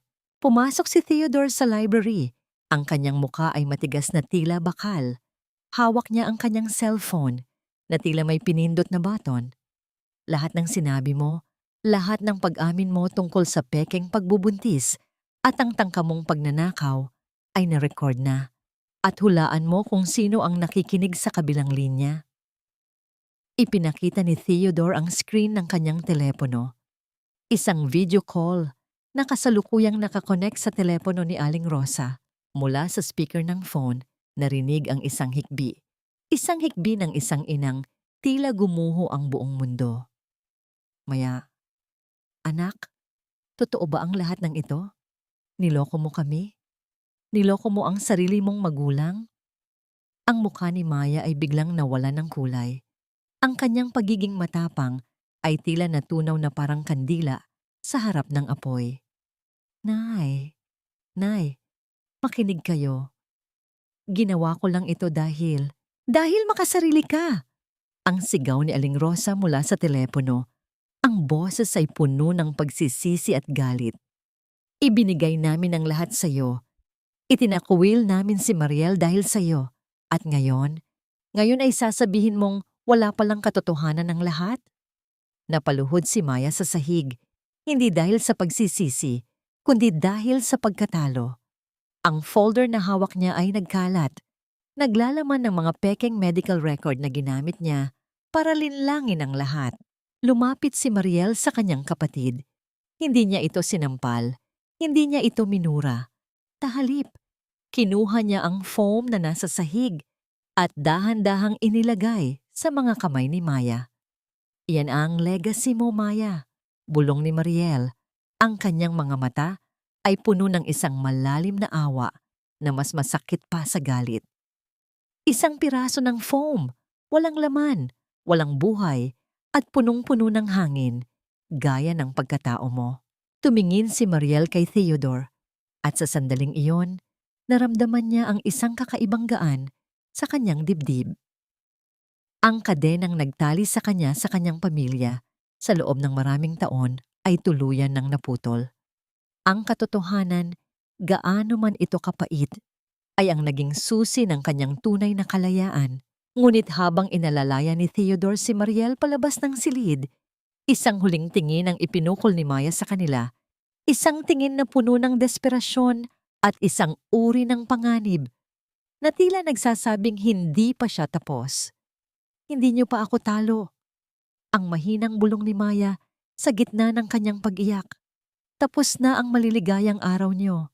Ang akala niyo ba ay mananatiling bulag ang batas sa lahat ng nakaw na yaman at kasinungalingan ninyo? Ang boses ni Mariel ay hindi na nangangatal.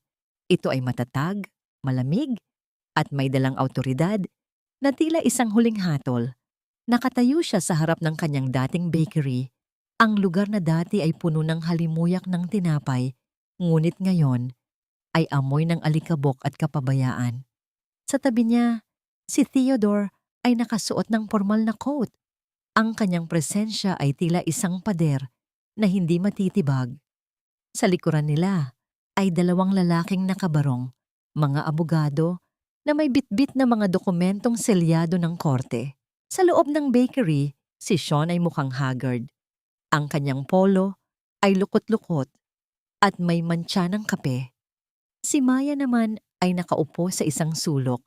Ang kanyang mga mata ay namamaga at ang kanyang dating makinis na mukha ay tila tumanda ng 10 taon sa loob ng isang gabi. Nagkalat sa sahig ang mga resibo at mga kwentas na tila balak nilang itago o itakas. Mariel, parang awa mo na. Huwag mo kaming ganyanin. Ang panginginig na boses ni Sean habang dahan-dahang lumalapit. Nagkamali ako, inaamin ko.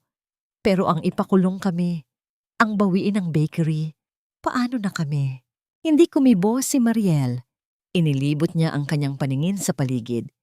Nakita niya ang isang lumang istante na itinumba, ang mga recipe book na punit-punit, at ang dumi sa sahig na tila hindi na isapula sa loob ng mahabang panahon. Ang bawat sugat sa paligid ng bakery ay tila isang sugat din sa kanyang puso. Ngunit sa halip na maiyak, naramdaman niya ang isang matinding determinasyon. Hindi ko kayo ipinapakulong dahil sa galit, Sean. Ang mahinang sagot ni Mariel habang tinitingnan ang lalaking minahal niya noon. Ipinapakulong ko kayo dahil sa katarungan. Ang perang ninakaw mo sa kumpanya ni Theodore, ang mga palsipikadong dokumento ni Maya, at ang paninirang puri sa akin. Lahat iyon ay may kabayaran. Inilapag ng isa sa mga abogado ang isang dokumento sa ibabaw ng counter. Ang tunog ng papel na dumampi sa kahoy ay tila isang malakas na hudyat ng katapusan. Ito po ang rate of execution. Simula sa oras na ito, ang ari-ariang ito ay formal nang ibinabalik sa tunay na may-ari, si Ma'am Mariel. Mayroon po kayong 1 oras para kunin ang inyong mga personal na gamit at lisanin ang lugar na ito. Hindi! Hindi niyo pwedeng gawin ito! Ang biglang pagsigaw ni Maya habang tumatayo at sumusugod kay Mariel. Akin ito. Binigay ito ni nanay sa akin. Ngunit bago pa man makalapit si Maya, mabilis na humarang si Theodore. Hindi niya hinawakan si Maya, ngunit ang kanyang matalim na tingin ay sapat na para mapatigil ang dalaga sa kanyang kinaroroonan. Ang galit sa mga mata ni Theodore ay tila isang apoy na handang tumupok sa sinumang mangangahas na hawakan ang kanyang mapapangasawa. Ang mga magulang niyo ay nasa labas, Maya, ang malamig na sabi ni Theodore. At sa pagkakataong ito, wala na silang magagawa para protektahan ka. Ang lahat ng kasinungalingan mo tungkol sa bata ay alam na ng buong bayan. Wala na kayong mukhang ihaharap sa mga tao. Napatingin si Mariel sa labas ng salaming pinto. Doon ay nakita niya ang kanyang ina at ama. Nakatayo sa kabilang kalsada, nakayuko at tila gustong maglaho sa hiya habang pinapanood ng mga kapitbahay ang eksena. Ang hiya na kinatatakutan nila noon ay dumating na. Ngunit hindi dahil kay Mariel, kundi dahil sa anak na pilit nilang kinonsinti. Naramdaman ni Mariel ang isang malalim na buntong hininga. Dahan-dahan niyang hinawakan ang lumang counter, ang kahoy na naging saksi sa kanyang pagpupuyat at pagsisikap. Sa wakas, ang bakery ay kanya na uli. Ngunit ang tagumpay na ito ay may kasamang pait. Ang pagkawasak ng pamilyang hiningan niya ng pag-ibig ngunit binigyan siya ng dusa. Sa gitna ng pag-iimpake ni Sean at Maya, isang hindi inaasahang pangyayari ang naganap. Kinuha ni Sean ang isang maliit na itim na bag mula sa ilalim ng counter. Ang kanyang mga mata ay pabalik-balik ang tingin sa mga pulis sa labas. May isang bagay siyang kinukuha, isang bagay na tila mabigat at mapanganib. Kung mawawala rin lang ang lahat sa akin, sisiguraduhin kong walang matitira sa inyong dalawa. Ang biglang hiyaw ni Sean habang mabilis na binubuksan ang bag. Nanlaki ang mga mata ni Mariel nang makita ang kislap ng isang baril na nakatutok kay Theodore. Ang katahimikan sa loob ng bakery ay biglang napalitan ng isang nakabibinging takot. Ang bawat segundo ay tila tumigil, ang hangin ay naging kasing bigat ng tingga. "Sean, huwag!" Ang sigaw ni Mariel habang pilit na humaharang sa harap ni Theodore. Ngunit sa halip na putok ng baril, ang narinig ay ang mabilis na pagpasok ng mga tauhan ng pulisya na kanina pa nakaabang sa labas. Ang tunog ng mga yabag sa semento at ang kaguluhan ng pagdakip kay Sean ay tila isang malabong panaginip para kay Mariel. Napayakap siya ng mahigpit kay Theodore. Ang kanyang mukha ay nakasubsob sa dibdib nito habang nararamdaman ang mabilis na paghinga ng lalaki. "Tapos na, Mariel! Tapos na!" Bulong ni Theodore habang hinahaplos ang kanyang buhok. Habang inilalabas si Sean na nakapuso at si Maya na humahagulgol habang kinakaladkad ng mga babaeng pulis, napansin ni Mariel ang isang maliit na notebook na nahulog mula sa bag ni Sean. Isang notebook na puno ng mga numero at pangalan, mga ebidensya ng isang mas malaki pang krimen na kinasangkutan ni Sean na hindi lang tungkol sa kumpanya ni Theodore. Ang akala niyo ba ay pag-ibig ang nagbuklod sa kanila? Hindi, kundi ang amoy ng nakaw na pera at ang pagnanasang ubusin ang huling patak ng pawis mo, Mariel. Ang bawat pahina ng maliit na itim na notebook na nakuha mula kay Sean ay tila mga huling piraso ng isang madilim na puzzle. Nakaupo si Mariel sa tabi ni Theodore sa loob ng isang tahimik na opisina, habang ang tanging tunog sa silid ay ang marahang paghinga ni Theodore at ang bawat paglipat ng tuyong papel.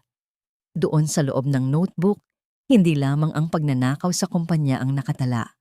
Nakasulat doon ang planong isangla ang titulo ng bahay ni Mang Tomas at Aling Rosa, ang bahay na itinuturing ng kanyang mga magulang na huling sandigan ng kanilang dangal. Nanlamig ang mga daliri ni Mariel nang makita ang pirma ng kanyang ina sa isang dokumentong nakasuksok sa likod ng notebook. Ginamit ni Sean ang pagbubuntis ni Maya para kumbinsihin ang matatanda na ibigay ang titulo bilang puhunan sa isang pekeng negosyo. Ngayon, na-realize ni Mariel na ang kanyang mga magulang ay hindi lamang nawalan ng anak, kundi nawalan na rin sila ng bubong sa ibabaw ng kanilang mga ulo. "Theodore, wala na silang mauuwian," bulong ni Mariel. Marupok ang tinig na parang maaaring mapatid anumang sandali. Ang galit na kanina'y nag-aalab ay napalitan ng mapait na awa. Kinuha ni Sean ang lahat. Napapirma si nanay sa mga papeles dahil sa sobrang tiwala kay Maya at Sean. At doon nagsimula ang pagbagsak nila. Tumingin si Theodore sa kanya. Ang kanyang mga mata ay puno ng pag-unawa, ngunit may kasamang katigasan. Ito ang bunga ng kanilang mga desisyon, Mariel. Hindi mo kasalanan na naging bulag sila. Ang utang na loob ay may hangganan, lalo na kung ang mismong pamilya mo ang nagtulak sa'yo sa bangin.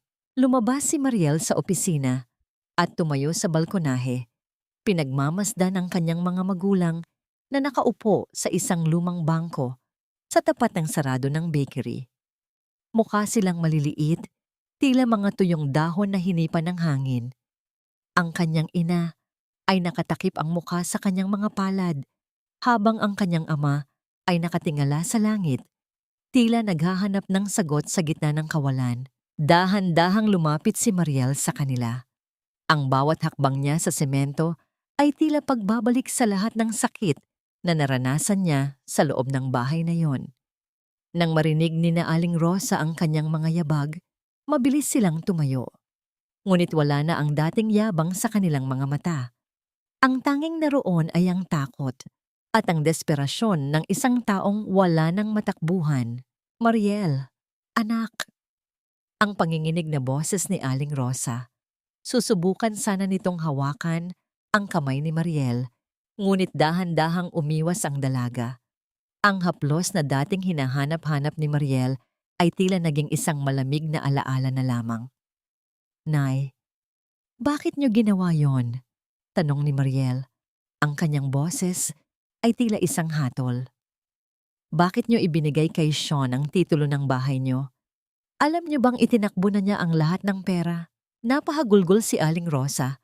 Ang tunog ng kanyang pag-iyak ay tila isang sugat na bumubukas sa katahimikan ng kalsada. Akala namin ay para sa apo namin, Mariel. Sabi ni Maya ay kailangan niyo ng puhunan para sa kinabukasan nila. Hindi namin akalain na lolokohin nila kami. At ako? Noong kailangan ko ang tiwala niyo, nasaan kayo? Ang tanong ni Mariel na tila isang kutsilyong humihiwa sa hangin. Noong sinasabi ko ang totoo, bakit mas pinili niyong sampalin ako kaysa makinig? Ang bahay na pinaghirapan ni Lola, ang bahay na dapat ay sa atin. Wala na, Nay. Wala na. Napaluhod ang kanyang ama, si Mang Tomas, sa harap ni Mariel.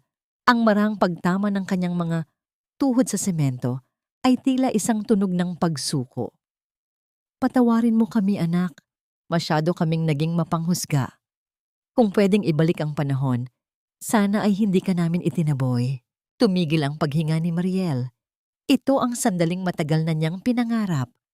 Ang makita ang kanyang mga magulang na humihingi ng tawad.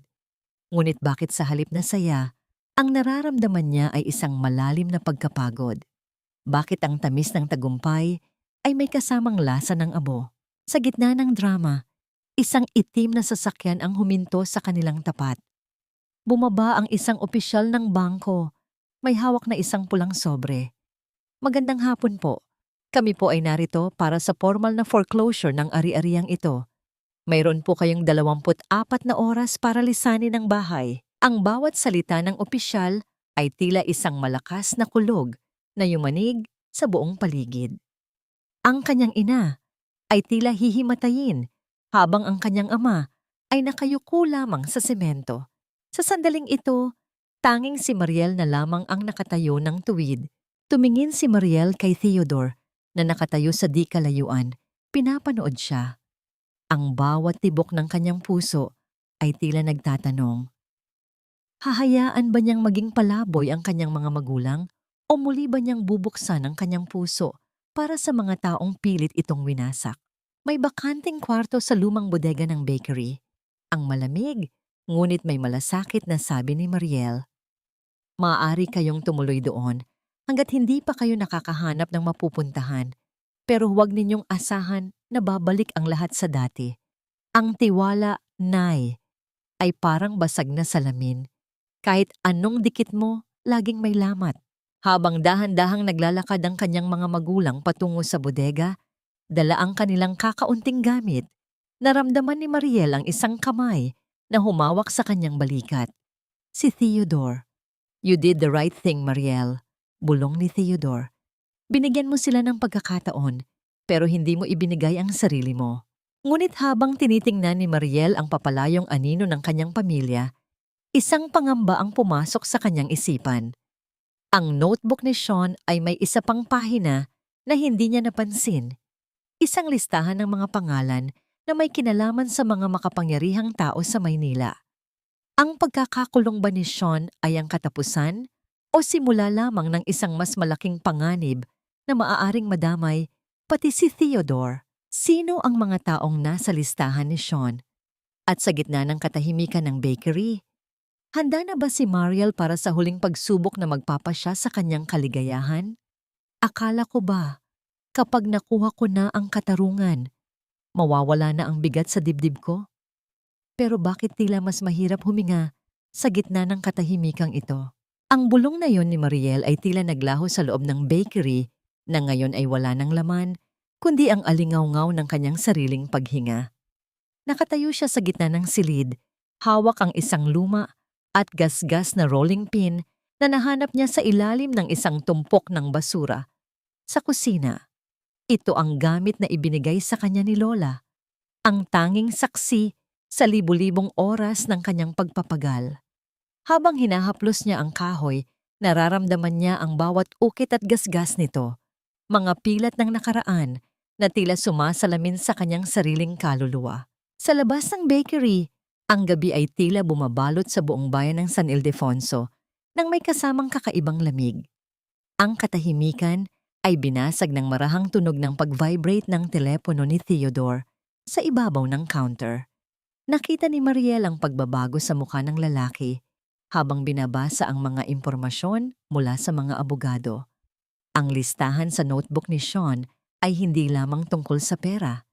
Ito ay isang listahan ng mga makapangyarihang tao na ginamit ni Sean para protektahan ang kanyang mga ilegal na gawain.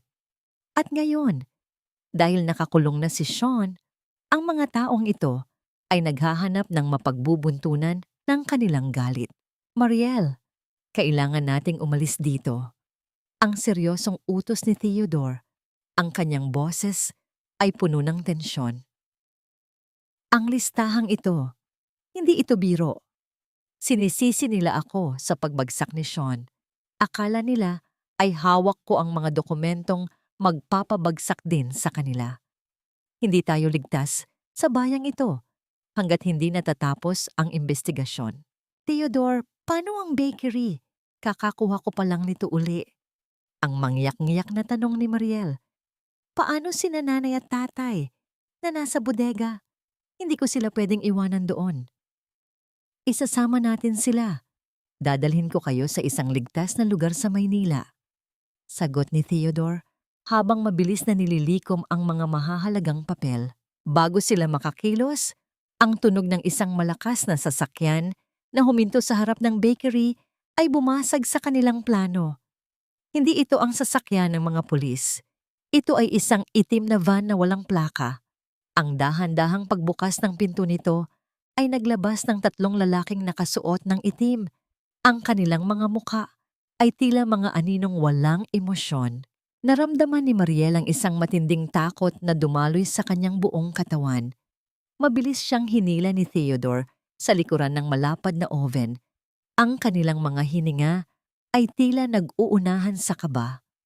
Ang amoy ng lumang bakal at alikabok ay naging kaisa ng kanilang pagtatago. Ang bawat yabag ng sapatos ng mga lalaki sa sementadong sahig ng bakery ay tila isang tunog ng paparating na panganib. Ilabas niyo ang notebook, Theodore.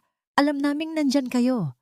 Ang sigaw ng isa sa mga lalaki, ang boses ay tila isang kiskis ng bakal sa semento.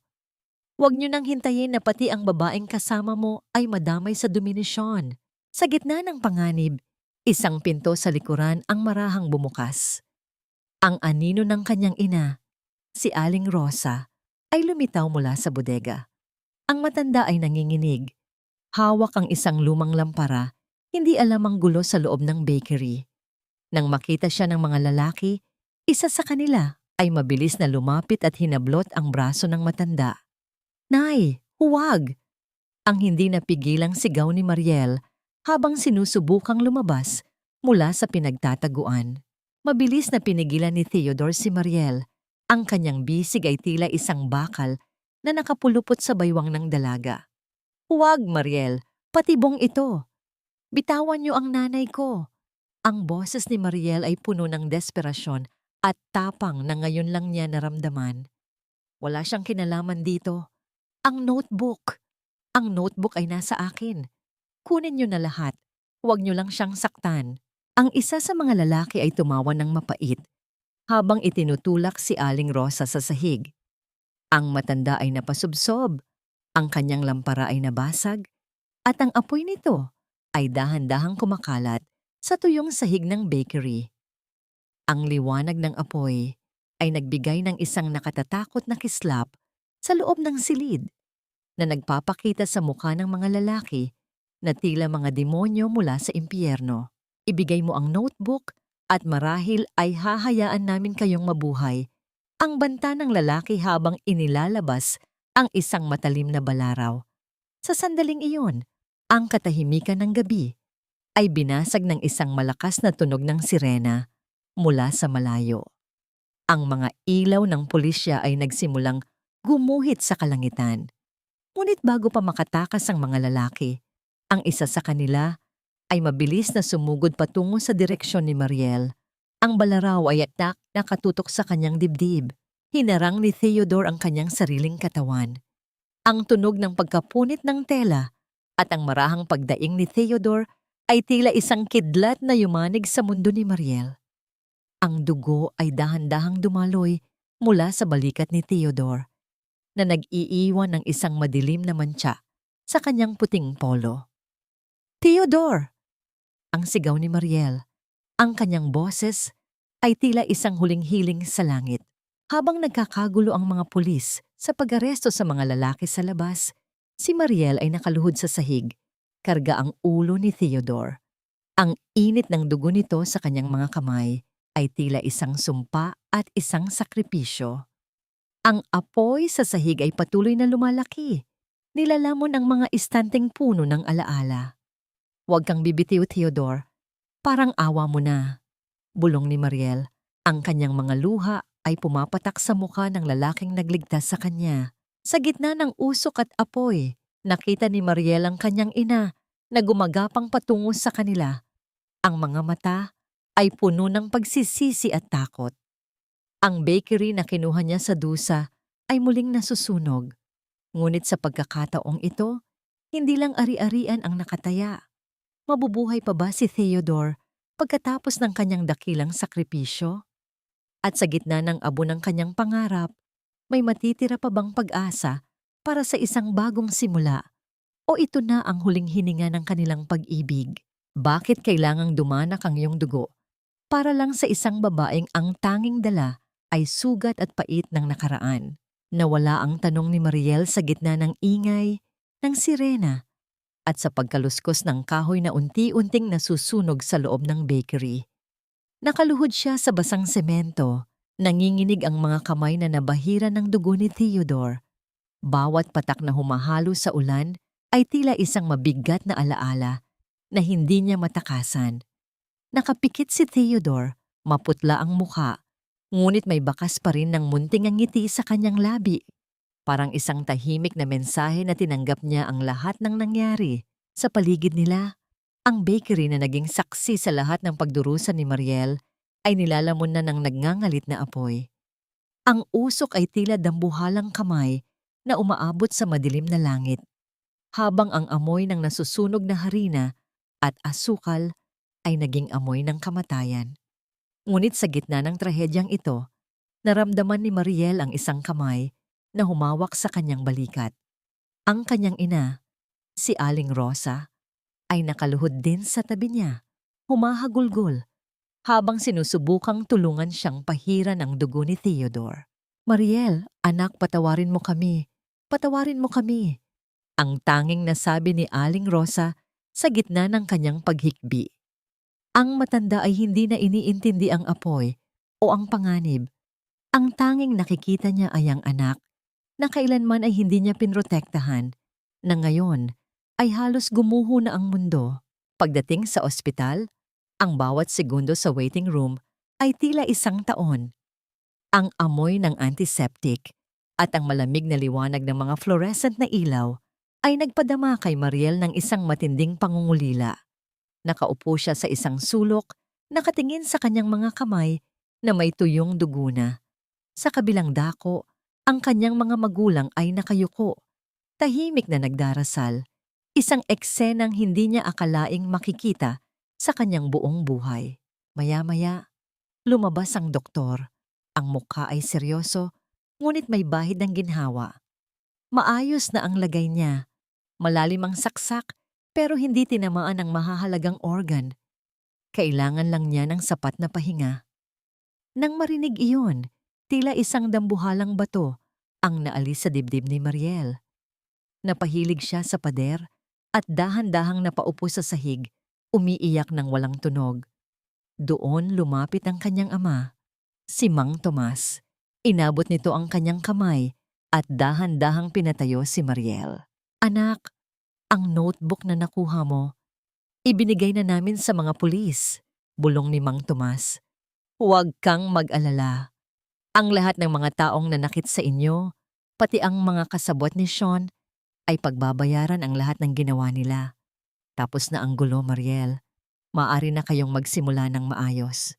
Pagkalipas ng ilang araw, nagising si Theodore. Ang unang nakita niya ay si Mariel. Nakaupo sa tabi ng kanyang kama. Hawak ang isang maliit na lalagyan ng bagong luto na ensaymada. Ang bango ng tinapay ay tila isang mensahe ng buhay sa loob ng maputing silid.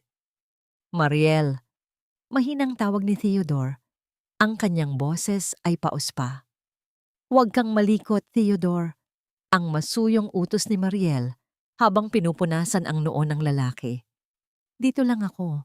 Hindi na ako aalis. Dahan-dahang hinawakan ni Theodore ang kamay ni Mariel. Ang bakery. Nasunog ang lahat, Mariel. Patawad.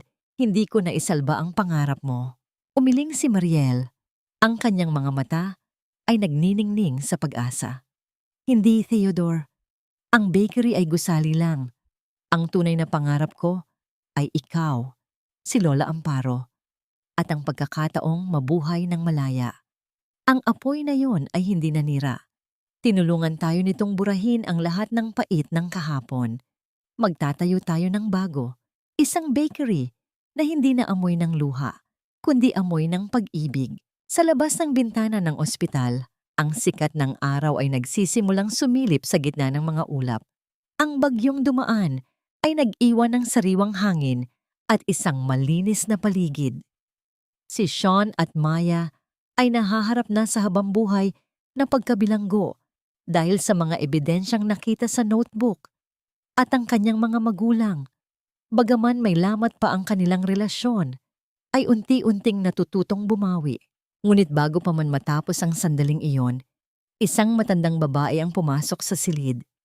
Si Lola Amparo, na may dalang isang maliit na kahon na yari sa nara. Inabot niya ito kay Mariel ng may ngiti. Ito ang huling regalo ni Lola para sa iyo, Mariel, sabi ni Lola Amparo. Ang titulo ng lupain sa likod ng trangka ni Theodore. Matagal na itong inihanda ni Theodore para sa iyo. Doon mo itatayo ang iyong bagong kaharian. Nang buksan ni Mariel ang titulo, nakita niya ang pangalang nakasulat doon. Mariel's Sanctuary. Hindi lang lupain ang ibinigay ni Theodore, kundi ang kalayaan niyang muling mangarap ng walang takot.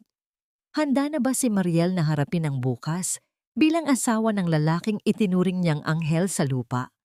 At sa paglipas ng panahon, sapat na ba ang pagmamahal para tuluyang mabura ang mga peklat ng pagtataksil sa kanyang puso? Ang buhay ay parang pagmamasa ng harina. Kailangan mong pagdaanan ang bawat diin at panggigipit upang sa huli ay tumaas at maging isang masarap na tinapay na magbibigay ng ngiti sa iba. Ang halimuyak ng bagong luto na ensaymada ay dahan-dahang humahalo sa bango ng sariwang barako mula sa mga taniman ni Theodore. Ang sikat ng araw sa umagang yon sa San Ildefonso ay hindi na nakakapaso, kundi tila isang banayad na haplos ng pag-asa sa balat ni Mariel. Nakatayo siya sa loob ng kanyang bagong bakery, ang Mariel's Sanctuary, na ngayon ay matatag na nakatayo sa gitna ng luntiang lupain ng trangka. Wala na ang amoy ng usok at alikabok. Ang bawat sulok ng gusaling ito ay gawa sa kahoy at salamin. na nagpapahintulot sa liwanag na pumasok at magbigay buhay sa bawat alaala. Sa di kalayuan, nakikita ni Mariel ang kanyang mga magulang. Si Mang Tomas ay abala sa pag-aayos ng mga sako ng harina, habang si Aling Rosa naman ay maingangat na nagpupunas ng mga mesa. Wala na ang mga mamahaling hiyas sa leeg ng kanyang ina, at ang kanyang ama ay hindi na naghahanap ng atensyon mula sa mga makapangyarihang tao. Ang kanilang mga mukha ay payapa na, bagaman bakas pa rin ang pag-aalinlangan tuwing tumitingin sila kay Mariel. Ang kapatawaran ay hindi dumating sa loob ng isang gabi. Ito ay isang mahabang proseso ng paghihilom, isang unti-unting pagbuo sa basag na tiwala. Pinili ni Mariel na patawarin sila, hindi dahil sa kinalimutan niya ang lahat, kundi dahil ayaw na niyang bitbitin ang bigat ng galit sa kanyang paglalakbay. Naramdaman ni Mariel ang dalawang malalapad na kamay na dahan-dahang yumakap sa kanyang baywang mula sa likuran. Isinandal niya ang kanyang ulo sa dibdib ni Theodore, at doon ay narinig niya ang matatag at panatag na tibok ng puso nito. Ang init ng katawan ni Theodore ay tila isang pader na nagbibigay sa kanya ng katiyakan na hinding-hindi na siya muling lalamunin ng dilim. Iniisip mo na naman ba sila? Ang masuyong bulong ni Theodore, ang kanyang hininga, ay humahaplos sa tainga ni Mariel. Iniisip ko lang kung gaano kalayo na ang narating natin, Theodore. Sagot ni Mariel habang hinahawakan ang mga kamay ng kanyang asawa. Dati ay pangarap ko lang ang magkaroon ng sariling kusina kung saan walang huhusga sa akin. Ngayon, meron na akong higit pa sa inaasahan ko. Meron akong ikaw. Humarap si Mariel kay Theodore at dahan-dahang idinampi ang kanyang palad sa pisngi nito, sa mismong lugar kung saan may maliit na pilat mula sa gabing iniligtas siya nito. Ang pilat na yon ay hindi na simbolo ng sakit, kundi isang medalya ng kanilang katapatan sa isa't isa. Hinawakan ni Theodore ang kamay ni Mariel at hinalikan ang kanyang palad, isang matagal at madamdaming halik na nagpapahayag ng lahat ng mga salitang hindi na kailangan pang bigkasin. Sa labas, narinig ang marahang tinig ni Lola Amparo na nakikipaglaro sa kanilang panganay na anak na si Gabriel. Ang tunog ng hagik-hik ng bata ay tila isang banal na himig na pumupuno sa buong trangka. Ang siklo ng kalungkutan sa pamilya ni Mariel ay tuluyan ng naputol. Ang batang iyon ay lalaking busog sa tunay na pagmamahal, malayo sa inggit at pagkukunwari na minsan ay sumira sa buhay ng kanyang ina. Na-realize ni Mariel na ang tunay na tagumpay ay hindi ang pagkakakulong ni Sean at Maya, bagaman ang katarungan ay naigawad na. Ang tunay na tagumpay ay ang kakayahang gumising sa umaga nang walang takot, ang kakayahang magmahal nang walang pag-aalinlangan, at ang kakayahang makita ang kagandahan sa gitna ng mga pilat ng kahapon. Ang bawat sugat ay naging bahagi ng kanyang disenyo, tila isang kintsugi na ginamitan ng ginto upang maging mas mahalaga kaysa noong ito ay buo pa. Habang pinapanood nila ang paglubog ng araw sa pagitan ng mga puno ng kape, naramdaman ni Mariel ang isang malalim na kapayapaan. Ang kanyang buhay ay hindi na isang kwento ng pagdurusa, kundi isang awit ng muling pagsilang. At sa bawat kagat ng tinapay na kanyang ibabahagi sa mundo, palaging naroon ang lasa ng kanyang tagumpay, isang tamis na nagmula sa pinakamapait na luha.